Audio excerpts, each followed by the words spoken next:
And I'm just wondering, to what extent are we, if we're writing so-called historical fiction, to what extent can we change history? Not at all? I don't think so. I mean, if your object is not just to write a good story, because you can then make your whole thing fiction. Right. That plays. But, you know, again, I'm using my own writing because I can use examples better, but one of my stories is a time travel story, but it goes back to the American Civil War. And I remember I had a whole bunch of stuff all set up, and I looked at the history and I kind of throw it all out. On the other hand, I found a couple of things that made something else happen.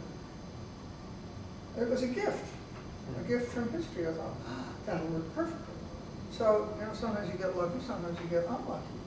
But if you're trying to tell me an historical story, even if your characters are fiction, the larger history has to be right. Well, now, if you're changing a tiny little detail, it has to be pretty small before I'd be happy to see that. I think that there's, well, that's an interesting question, because I think that there's historical truth, and we try to be as truthful as we can to the history. But there's also a poetical truth, which is something that makes for the storytelling. Well, it does, but it depends on how much you have to change in order to make your story work. If you have to change too much, then your story is not truly an historical story, because I mean, a genuine historical novel means that what happened to your characters could not have happened in any other time or place.